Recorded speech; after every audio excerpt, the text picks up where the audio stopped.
반갑습니다. 1월 19일 주일 큐티 스케치 시간입니다. 오늘 본문은 요한복음 6장 1절부터 21절까지의 말씀입니다. 오늘 본문은 이렇게 시작합니다. 그 후에 예수께서 디베레아의 갈릴리 바다 건너편으로 가시매 큰 무리가 따르니 이는 병자들에게 행하시는 표적을 보았음이로라. 오늘 본문은 그 유명한 오병이어의 사건입니다. 오병이어의 사건, 그리고 이어지는 사건은 물 위로 걸으시는 주님, 그런 내용이 나오지요. 오늘 본문을 보면 오병이어의 기적의 사건을 다루는데 사람들이 엄청 많이 모였습니다. 그런데 그렇게 많이 모인 이유는 오늘 본문의 1절, 2절이죠. 2절에 큰 무리가 따르는데 병자들에게 행하신 표적 때문에 따랐다, 이렇게 이야기합니다. 이것은요, 그렇게 긍정적인 내용은 아니에요. 표적 때문에 따랐다. 그 표적을 보여줬습니다. 또 표적을 보여줬죠. 그러니까 병든 자들이 낫고 또 예수님이 하시는 다양한 그런 기적 사건들을 보면서 예수님을 따라왔어요. 자, 예수님이 그 기적을 베푸시고 그것 때문에 사람들이 따라오게 하는 것, 그 예수님이 다 하셨어요.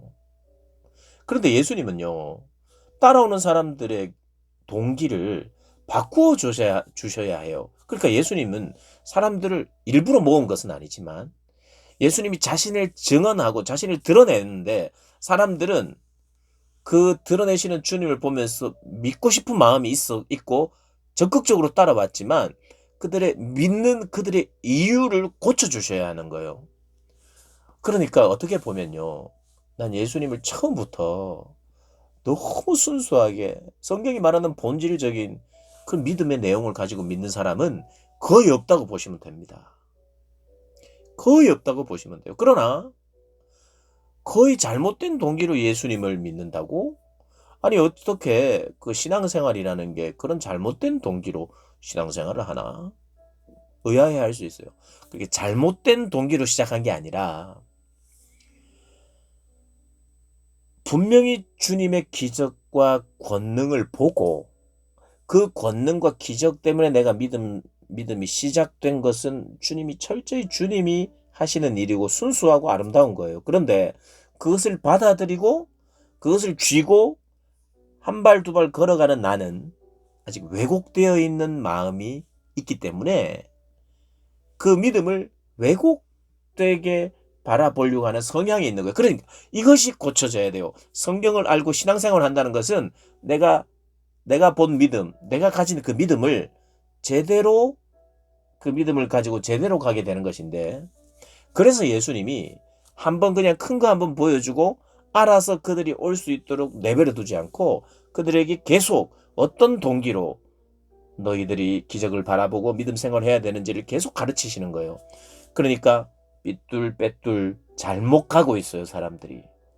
그래서 오늘도 조금은 잘못 가고 있는 사람들을 지금 주님이 대하시는 거예요. 근데 그들에게 또 기적을 보여주십니다. 먹을 것이 없어서 보리떡 5개, 물고기 2마리로 5,000명을 먹입니다, 남자만. 그래서 그들이 원대로 주세요, 또. 그래서 배불리 먹었습니다. 그런데 그들의 반응이 15절에, 14절에, 15절에, 14, 15절에 그 사람들이 예수께서 행하신 이 표적을 보고 말하되 이는 참으로 세상에 오실 그 선지자라. 여러분, 그 선지자라 한 말이요, 틀린 말만은 아니에요. 예수님은 선지자직으로도 오셨으니까, 선지자요, 왕이요, 제사장이요, 이런 역할로 오셨으니까요. 그의 모습을 보면서 선지자라고 한 것은 그들이 틀린 게 아니에요. 완전히 틀렸다고 할 수 없어요. 근데 사실은 더 큰 직분이죠. 메시아. 그러므로 15절에 예수께서 그들이 와서 자기를 억지로 붙들어 임금 삼으려고 했어요. 그러니까 우리의 반응입니다. 어떤 기적을 봤어요. 그래서 그 기적으로 우리의 임금을 삼으려고 합니다. 궁극적으로는요, 그분이 우리의 왕이세요. 그래서 우리가 그분을 왕으로 세우는 건 당연한 거예요. 그런데 지금 왕이 되면 안 되고 그분의 십자가와 고난을 통해서 왕이 되셔야 돼요. 근데 그 왕은 단지 경제적이고 정치적인 이 유대인들을 위한 왕만은 아니에요. 죄를 다스리시는 왕으로, 또 죄를 해결하시는 왕으로, 사람들 속에 있는 미움과 사람들 속에 있는 잘못된 배고픔을 올바른 배고픔으로 바꾸어주는, 의에 줄이고 목마르도록 하는, 세상의 목마른, 세상의 성공과 세상에 가진 것으로 목말라 하는 그 목마름을 의에 줄이고 목마르게 하는 목마름으로 바꿔주시는 그분의 구원이 그것이거든요. 그런데 그들이 원하는 것으로 목마르고 그 목마른 것을 원해요. 근데 예수님은 이 과정을 함께 가고 있습니다. 그러니까 우리가 예수를 믿는 과정에서 예수 참 잘못 믿고 있구나. 또 믿는다고 하는데 또 내가 아니었구나. 어떨 때는요. 내가 예수 믿은 게 아니었구나. 나를 믿었구나. 내가 원하는 것을 믿었구나. 이렇게 반성하고 알아가고 돌아보는 게 신앙생활입니다. 신앙생활 하면서 이런 일이 없었다. 굉장히 큰 문제예요.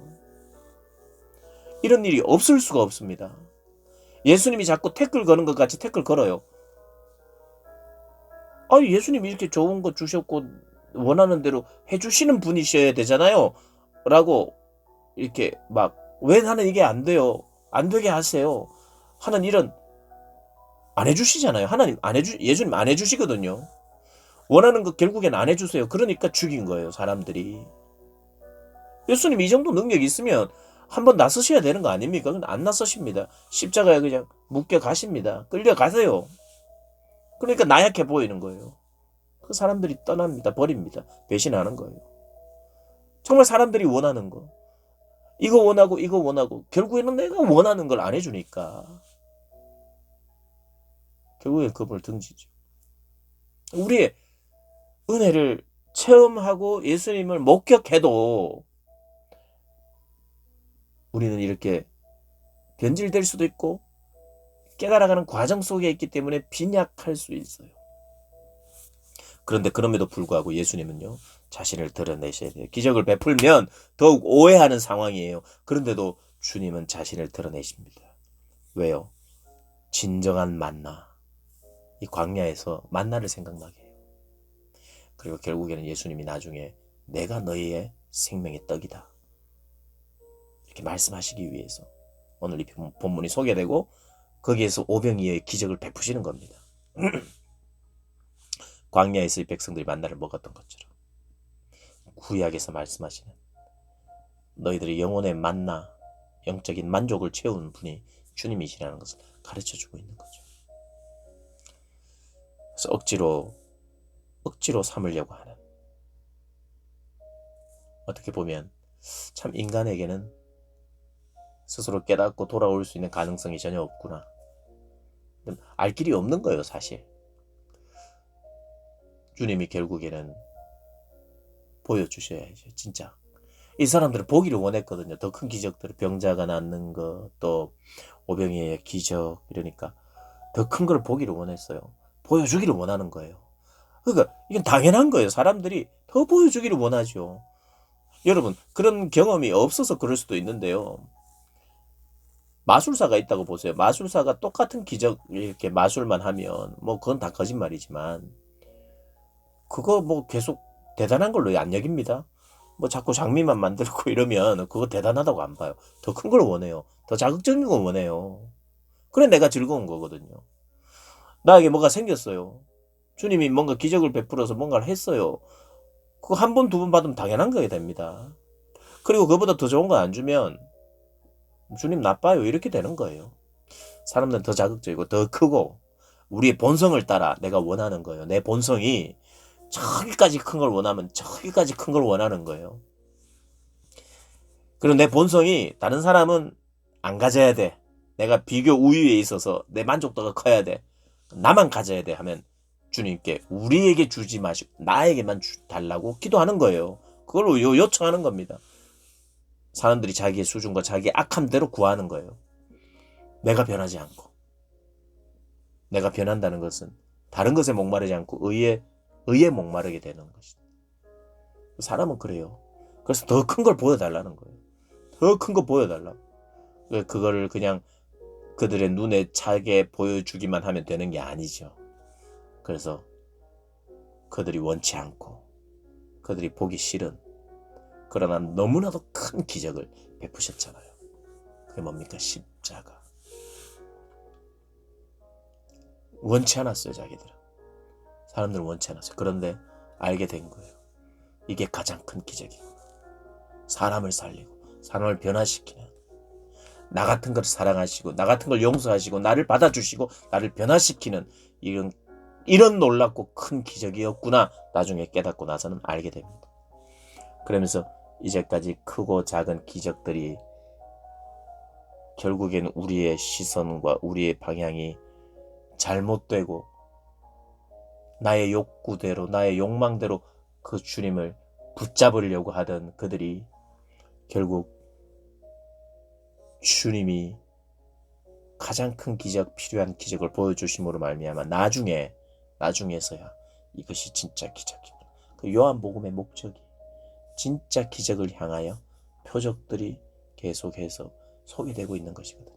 그래서 나중에는 가장 큰 영광스러운 부활과 가까운 나사로의 기적도 나오는 거죠.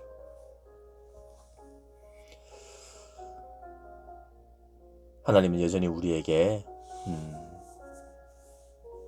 이런 오병이어와 같은 기적, 그래서 나로 하여금 때로는 오해하고 잘못 구할 수 있는 상황임에도 불구하고 하나님이 어떤 분이신지 우리 계시하기 위하여 주실 때가 있습니다. 그래서 하나님 주실 때는요, 정말 겸손해야 돼요. 주실 때는 그분을 억지로 내가 원하는 임금으로 삼으면 안 돼요. 삼으면 안 돼요. 그래서 받았을 때도 조심해야 됩니다. 그래서 하나님께 더 겸손해져야 돼요. 그리고 내가 억지로 뭔가를 구하는 사람 되지 않기를 간구하면서 살아야 합니다. 그렇게 살아내시는 저와 여러분 되시기를 주님의 이름으로 축복합니다.